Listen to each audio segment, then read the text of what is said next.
Hello, আসসালামু আলাইকুম। সবাই কেমন আছো? আশা করি ভালো আছো। আমি চলে গিয়েছিলাম আজকে একটা নেপালিয়ান রেস্টুরেন্টে।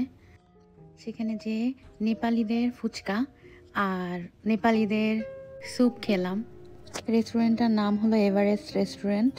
খুবই ভালো লাগলো। রেস্টুরেন্টটা একদমই খালি ছিল আমরা যখন গিয়েছি। আর রেস্টুরেন্টটা অনেক বড়ও ছিল আর অনেক ক্লিন ছিল, তোমরা দেখতে পেরেছো।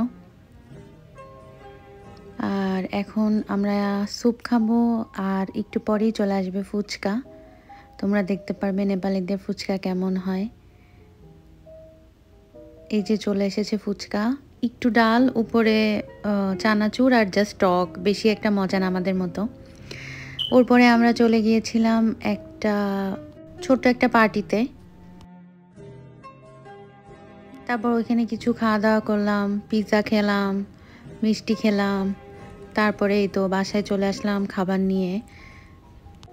ডিনারে ছিল তোমার রাইস, চিকেন সাসলিক কাবাব, এখানে একটা টমেটো ওরা একটু বার্ন করে দিয়েছে আর একটা সালাদ ছিল। এই তো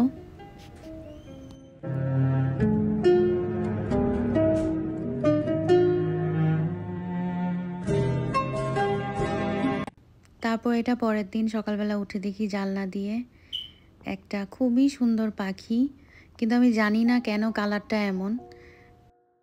এই যে দেখতে পাচ্ছ স্নো পড়ছে আর পাখিটা কি যেন খাচ্ছে, অ্যাকচুয়ালি গাছ ঠোকরাচ্ছে। আমার তো অনেক ভালো লাগছিল দেখে,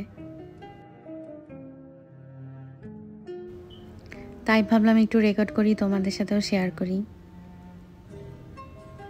তারপর নিচে দেখি আরেকটা পাখি চলে এসেছে।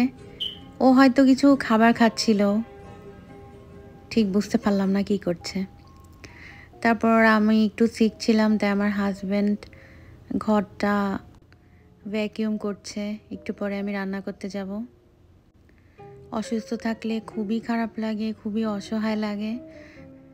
স্পেশালি যারা আমরা বাইরের দেশে থাকি, বাবা মার থেকে দূরে থাকি, আরও বেশি খারাপ লাগে।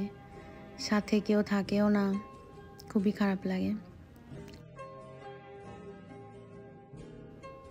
তারপরে তো একটু পাস্তা রান্না করতে আসলাম। তো আমার হাজব্যান্ড বললো যে থাক, তুমি রেস্ট করো, আমি রান্না করি। তারপরে তো ও ইটালিয়ান সিজনিং দিয়ে একটু পাস্তা সস বানাচ্ছে। হোয়াইট সস পাস্তা আমার ভালো লাগে, এখন একটু চিজ দিয়ে দিচ্ছে। তারপরে এটা যখন ঘন হয়ে আসবে, তারপর যেই পাস্তাগুলো ও সেদ্ধ করে রেখেছিল ওগুলা দিয়ে দিচ্ছে। আর আমি সাইডে দাঁড়িয়ে দাঁড়িয়ে ভিডিও করছি তোমাদের জন্য। এই তো আর কি। তো যা বলছিলাম, অসুখ হলে বাবা মার কথা অনেক বেশি মনে পড়ে, দেশের কথা অনেক বেশি মনে পড়ে, খুবই খারাপ লাগে। যতক্ষণ হাজব্যান্ড বাসায় থাকে ভালো লাগে, কিন্তু সবসময় তো আর বাসায় থাকবে না, কাজ থাকে।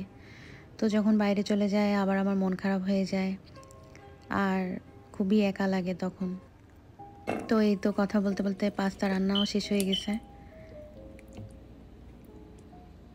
পাস্তাটা অনেক মজা ছিল আর খুবই কুইক অ্যান্ড ইজি রেসিপি।